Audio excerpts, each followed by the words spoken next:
समझ में आया था आप लोग को? Good morning ma'am.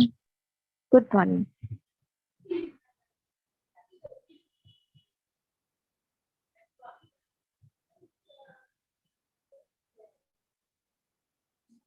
मेरी वॉइस आ रही है clear? Yes ma'am. Yes yes ma'am. Okay, चलिए।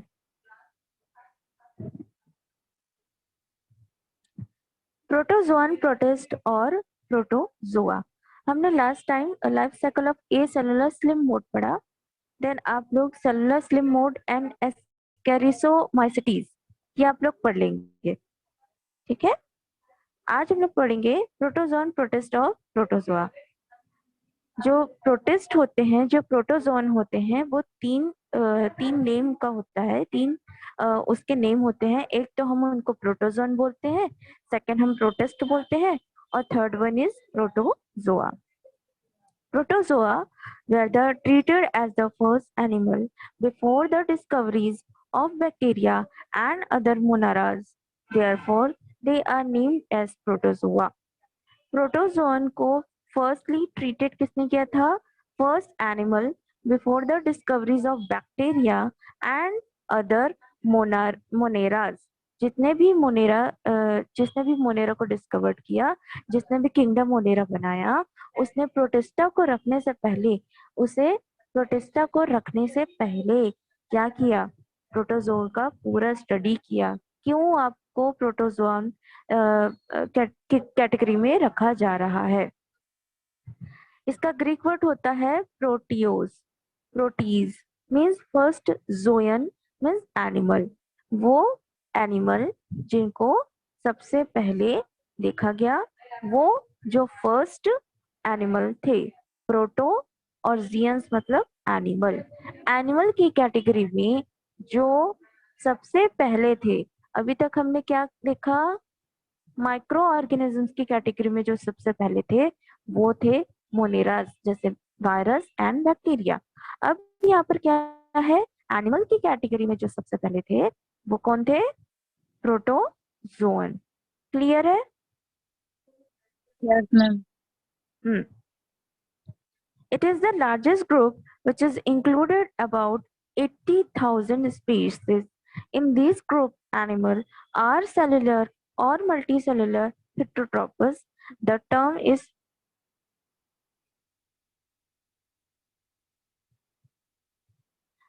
is protozoa.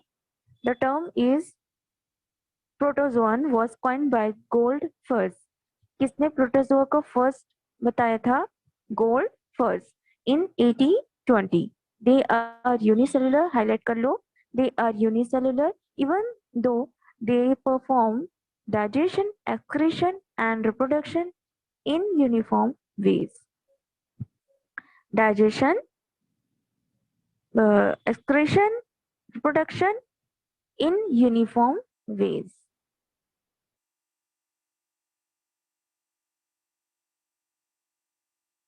वहां पर कौन गुड मॉर्निंग कह रहा है? क्लास में यहाँ क्यों नहीं आ रहा है?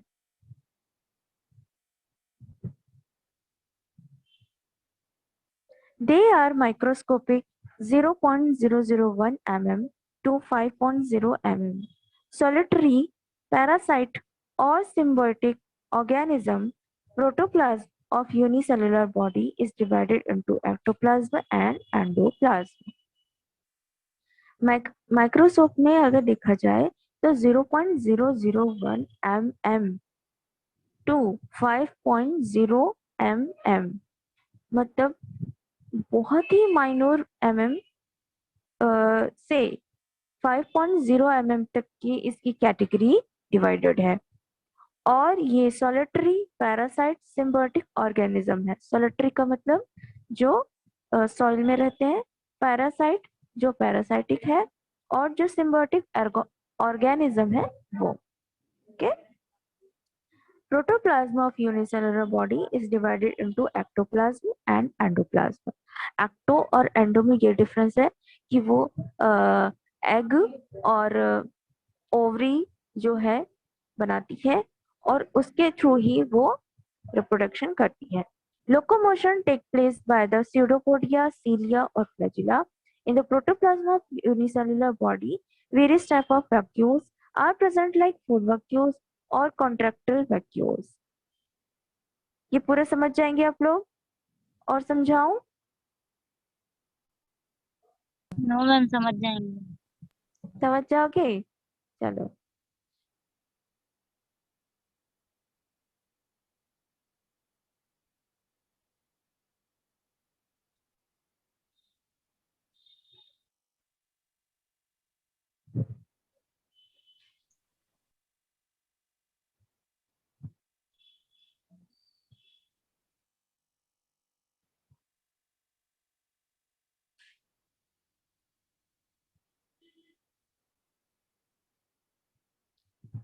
Classification of protozoa. क्या मीनिंग है इसका क्लासिफिकेशन का? क्या चीज को हम क्लासिफाई करेंगे?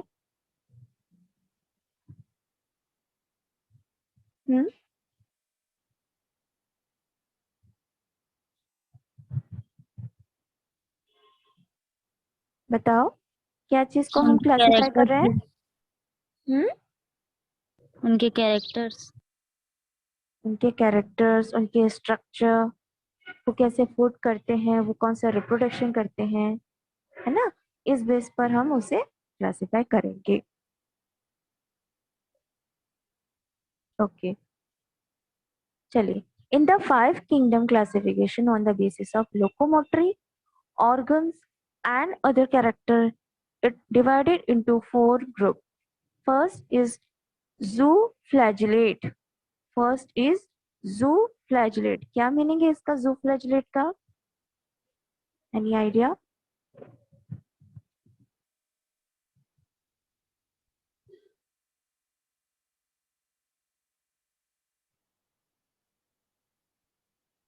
कोई मीनिंग नहीं है?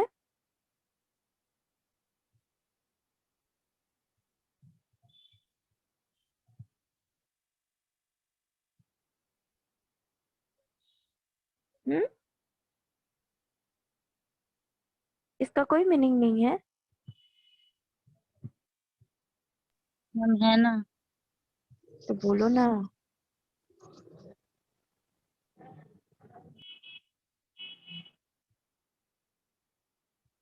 zooflagellate का क्या मीनिंग है? बोलो। हाँ हाँ बोलो।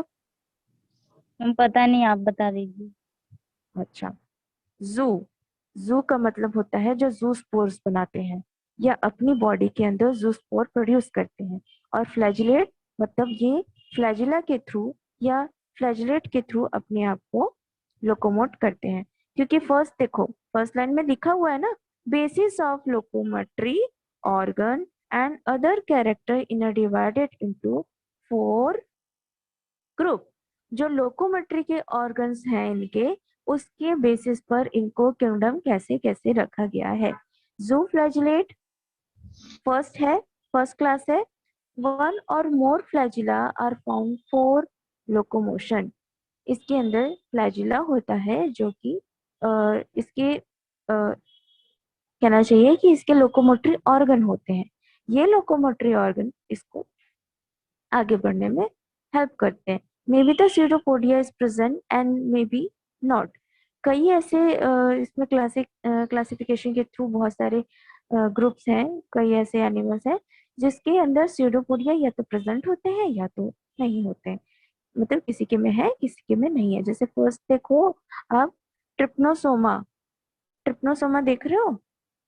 ये ट्रिप्नोसोमा में आपका फ्लैजिला है इसका, और ये फ्री फ्लैजिलम है जिसके थ्रू ये क्या करते हैं, ग्रोथ करते हैं, आगे बढ़ते हैं। उसके बाद देखो ये वाली बॉडी,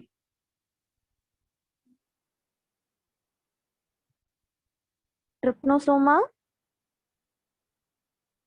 एंड लिसिमेनिया। देखो ट्रिप्नोसोमा के टेल की तरफ है, लेकिन लिसिमेनिया की तरफ फ्रंट में है, और ये बहुत इंपॉर्टेंट है।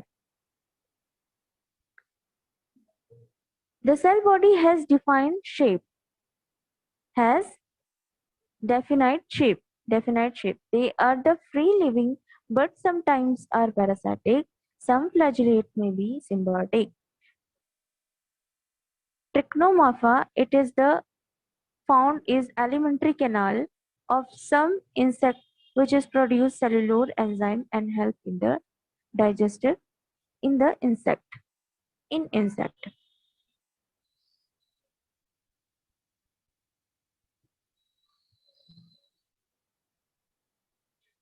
क्या कह रहा है ये? सम टाइम जो पैरासाइट्स होते हैं वो फ्लैजेलेट होते हैं और कई बार तो सिम्बायोटिक भी होते हैं।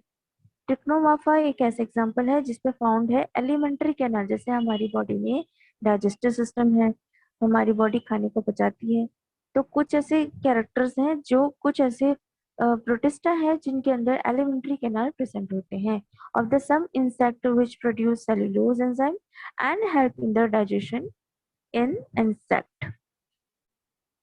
क्लियर है? यहाँ तक क्लियर है?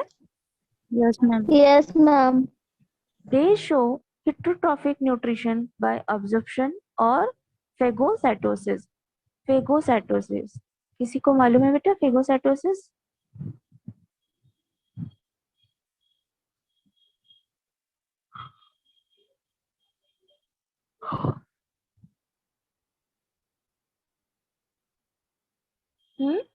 नहीं पता? No ma'am. No, ma'am. Okay, देखो क्या होता है कि हमारी जो एनिमल बॉडी है ना, ये फुल ऑफ मतलब बहुत सारे स्ट्रक्चर के थ्रू, बहुत सारे ऑर्गेनेली के थ्रू बनी है। अगर हम अपनी बात करें ना, तो फेगोसाइटोसिस वो स्ट्रक्चर होते हैं जो हमारी बॉडी के अंदर प्रोड्यूस हो रहे किसी भी डिजीज को, किसी भी बैक्टीरिया को, किसी भी वायरस को क्या करते हैं, खा लेने का काम करते हैं। ये साइटोसिस, इनका काम क्या है कि उस सेल बॉडी को अपने अंदर एब्जॉर्ब कर लेना, फेगोसाइटोसिस। तो कुछ ऐसे न्यूट्रिशन के थ्रू, ये ऑब्जेक्शन के थ्रू फेगोसाइटोसिस का जो वर्क होता है वो इनकी बॉडी में भी काम करता है। Asexual reproduction by the binary fission. Asexual reproduction होता है reserve food in a glycogen. Sexual reproduction in reported only in some forms. कई जो बॉडीज हैं वो सेक्सुअल है और कई बॉडी एसेक्सुअल है। एग्जाम्पल तो आप देख रहे हो, वॉल्वॉक्स को आप जानते हो?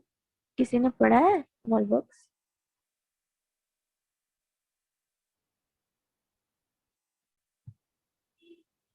कोई जानता है वॉल्वॉक्स के बारे में?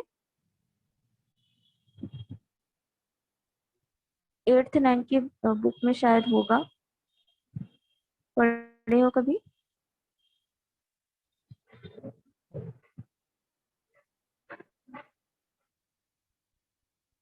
मैम ये ग्रीन एल्गी के फैमिली के होते हैं शायद। वॉल्वॉक्स अच्छे से याद नहीं है। ना तो ये ग्रीन एल्गी है ना तो कुछ है। ये एक प्रकार का प्रोटिस्टा ही है जो अमीबा की तरह पानी में सरवाइव करता है, पानी में रिप्रोडक्शन करता है और पानी में ही रहता है। ठीक है, ये सारे एग्जाम्पल आप याद करेंगे बेटा, और जो भी क्लासिफिकेशन ऑफ प्रोटोजोआ है वो लिखते जाएंगे। चलिए, इसका कुछ एग्जाम्पल है। Trypanosoma gambiense, it is zooflagellate parasite which is cause of frequent seeping sickness in human beings and is found in western and central part of Africa। कहाँ देखा गया है? Western and central part of Africa. ये क्या करता है? Sleeping sickness in human being and the found is western. तो ये जो प्रोटोजोज है ये क्या करता है, अफ्रीकन के अंदर एक ऐसी बीमारी है जिसपे वो स्लीपिंग सिकनेस, सो नहीं पाने की जो सिकनेस है, जो सो नहीं पाते हैं, जो भी वो प्रॉब्लम क्रिएट करता है। कौन? Trypanosoma गैम्जी। This the parasitis is transmitted by the blood-sucking test fly Glossina paplis.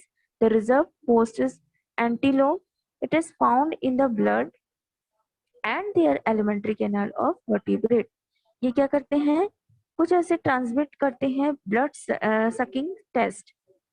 जो ये आप देख रहे हो ट्रिप्नोसोमा गैम्बजी, ये अपने सकिंग पार्ट के थ्रू क्या करते हो, उस पर्सन का, ह्यूमन के बॉडी का या किसी भी प्लांट बॉडी का, अगर वो ह्यूमन में है तो ह्यूमन के ब्लड सेल को क्या करेंगे, सक करेंगे और उसकी सारी बॉडी की जो भी सिकनेस है, उसकी बॉडी की सारी सिकनेस को अपने अंदर ले लेंगे। इट मीन्स कि उसकी बॉडी की जो जितनी न्यूट्रिशन है, उसकी ब्लड में जो न्यूट्रिशन है उसे अपने अंदर ले लेंगे। एंड द फ्लाई ग्लोसिना पैल्पलीज, इसके लिए एक ब्रैकेट में नेम है ग्लोसिना पैल्पलीज, यही वो काम करता है। देन द लेसीमिनिया डोनोवानी, लेसीमिनिया डोनोवानी एक फ्लैजिला प्रोटोजोन है जिसके थ्रू काला आजार, कभी सुना है बेटा काला आजार, दमदम फीवर, ये कहाँ पर पाया जाता है?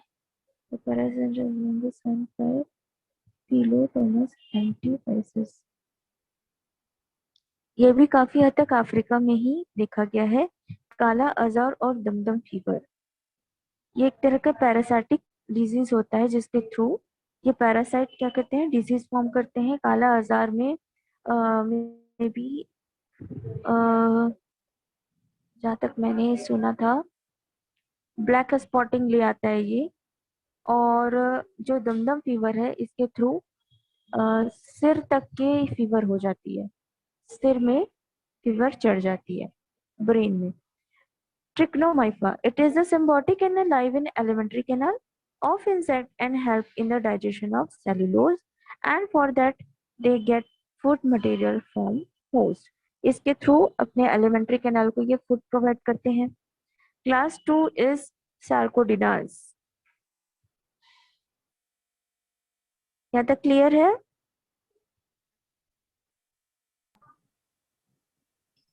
Yes, ma'am. किसी को डाउट तो नहीं है बेटा?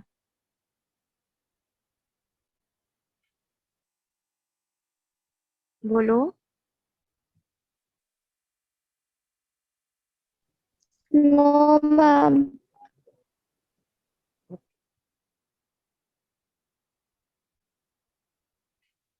आयुषी, आपको डाउट तो नहीं है बेटा? No ma'am.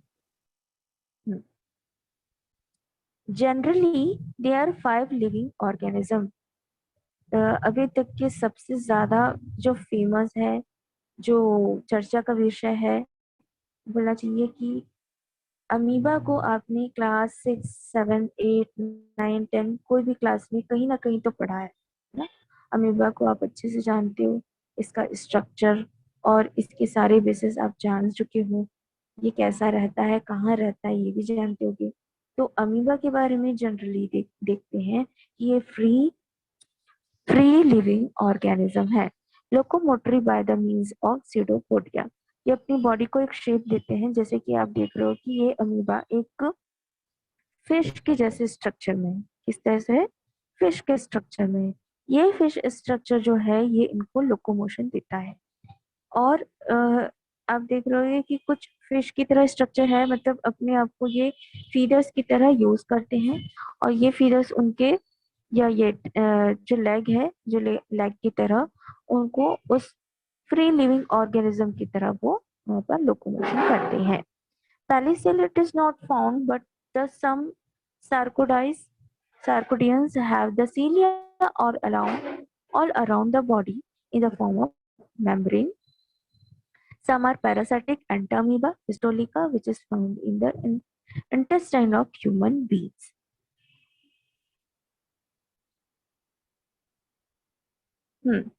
तो ह्यूमन बींग्स के इंटेस्टाइन में अमीबा जो क्या करता है, कभी कभी पानी के थ्रू, फूड के थ्रू चला जाता है और फिर यहाँ पर डिजीज क्रॉस करता है।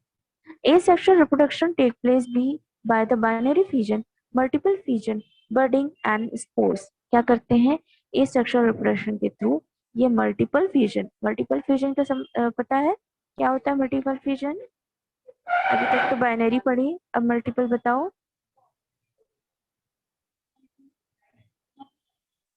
हम्म मैम जो ब्रेक होके ज्यादा पार्ट्स में डिवाइड होगा। हम्म क्योंकि इनका कोई शेप होता नहीं है, ये हर शेप से किसी न किसी पार्ट से अटैच होते रहते हैं। अब जहां पर ये जाएंगे, जहां पर भी ये रहेंगे, बहुत सारे अमीबा होंगे, तो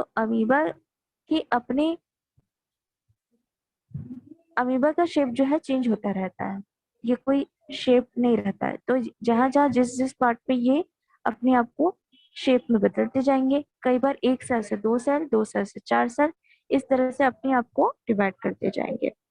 अमीबा, एंटामीबा, रेडियोलेरिया। एंटामीबा जो होता है वो हमारी ह्यूमन बॉडी के इंटेस्टाइन में पाया जाता है, और जो अमीबा होता है वो फ्री लिविंग पार्ट में होता है। फ्री लिविंग मतलब जैसे पानी में हो गया, गंदे पानी में हो गया। नेक्स्ट इज एंटामीबा का, देखिए सेल देख लीजिए, ट्रॉफिक फॉर्म में, माइन्यूटा फॉर्म में, एनाफेज फॉर्म में, कैसा कैसा है। ट्रॉपिकल फॉर्म में क्या है, इसके न्यूक्लियस दिख रहे हैं, सीडोपोडिया दिख रहा है, इनडाइजेस्टेड रेड ब्लड सेल्स दिख रहे हैं। उसके बाद उसके बाद है एंटामीबा हिस्टोरिका का माइन्यूटा फॉर्म। माइन्यूटा फॉर्म में देखो कि न्यूक्लियस जो है पहले तो बहुत सारे पार्ट्स के बीच में था, देन उसका जो न्यूक्लियस है अब काफी बड़ा और लार्ज दिख रहा है, और शेप भी इसका श्रिंक हो गया है। देन द न्यूक्लियस, एनाफेज सिस्टिका, न्यूक्लियस जो है अब धीरे धीरे बदल चुका है, और इसके अंदर एक स्टैटिक फॉर्म चेंज हो चुका है। तो इस तरह से वो आपको चेंज करते हैं। एक्टिनोफाइरिस, एल्फीडियम क्रैप्सम लिविंग ऑर्गेनिजम्स है, एंड रेडियोलारिया, इसमें बहुत सारे, देखिए नहीं दिख रहा होगा ये, रेडिलेरिया ओज। इस तरह से बहुत सारे स्ट्रक्चर के थ्रू ये लोकोमोशन भी करते हैं, रिप्रोडक्शन भी करते हैं, और बाकी चीज भी करते हैं। Next is Sporozoa. स्पोरोजोआ भी काफी इंपॉर्टेंट है। Sporozoa, locomotory organ are not found, all are all are parasitic, they are endoparasitic. In a life cycle, sporogony is found. Asexual reproduction takes place by the multiple fusion or the schizogonia, and will the sexual reproduction take place through the syngamy, it is followed by spore formation, has called sporosome, and may be passed into monogenetic or to different host digenetic. Meaning of monogenetic, क्या होता है monogenetic और क्या होता है digenetic,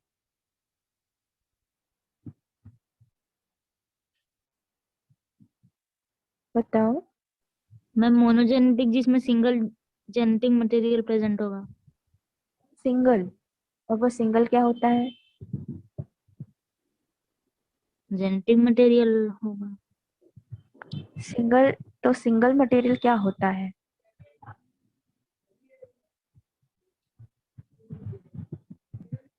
बोलो। Spore. Spore, spore के through वो जेनेटिक मटेरियल होगा बेटा।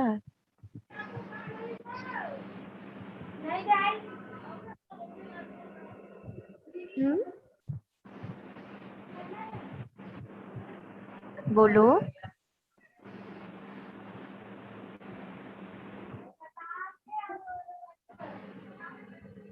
जब पता आपको नहीं। आंसर देना होगा ना, जब आपको आंसर देना होगा तभी आप म्यूट अनम्यूट करना है ना।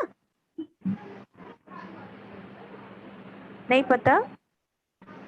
Ma'am Eli. एल की, क्या एल की बेटा? Ma'am Eli Eli. एल क्या होता है?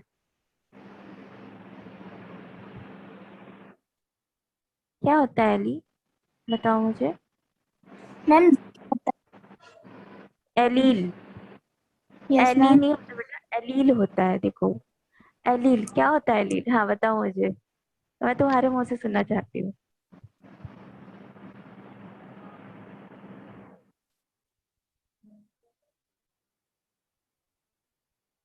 बताओ।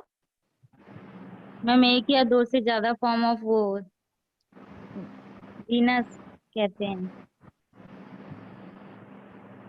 सच में कंफर्म हो?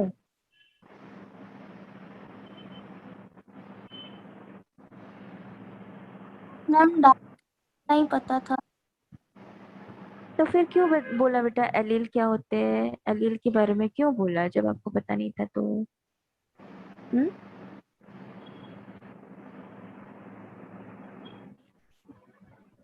आप लोग का जब स्कूल लगेगा ना तो इससे भी ज्यादा क्वेश्चन करूंगी मैं।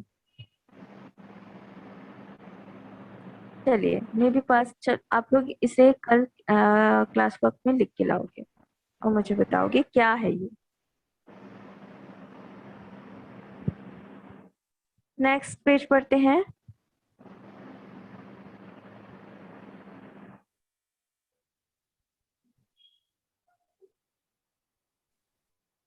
Next page is life cycle of malaria parasite.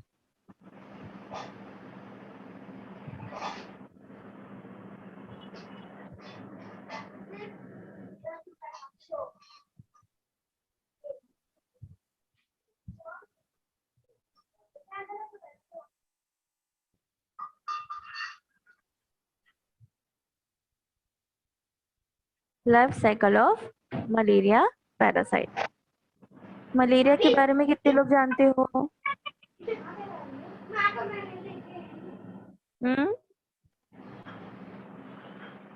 अच्छा मुझे ये बताओ कौन फैलाता है मलेरिया?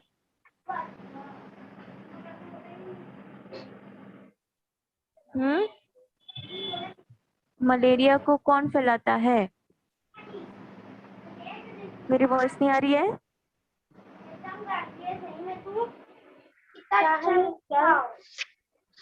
म्यूट कर दो। कौन है ये? सृष्टि। हाँ बताओ। आपको जब आंसर देना होगा ना बेटा तभी म्यूट ऑन करना।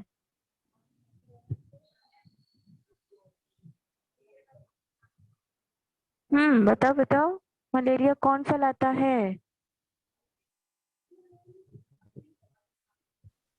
मैम जो फीमेल एनाफिलिस मॉस्किटो होती है वो। Female Anopheles mosquito.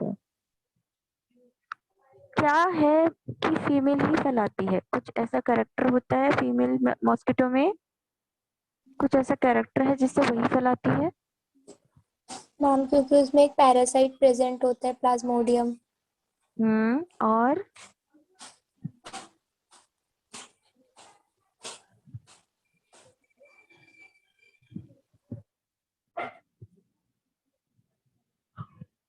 बताओ और क्या है स्पेशल?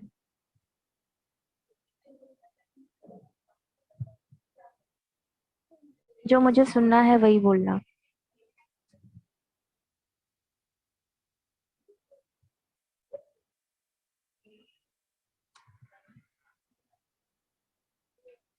नहीं पता?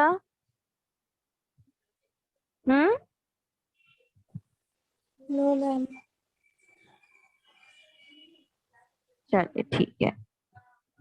अच्छा आपको पता है कि फीमेल एनाफ्लीज और मेल एनाफ्लीज जो मॉस्किटो होता है उसमें डिफरेंस क्या है?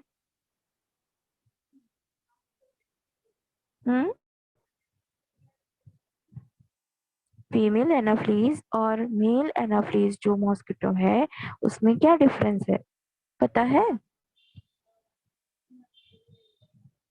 सबसे बड़ा वाला डिफरेंस है।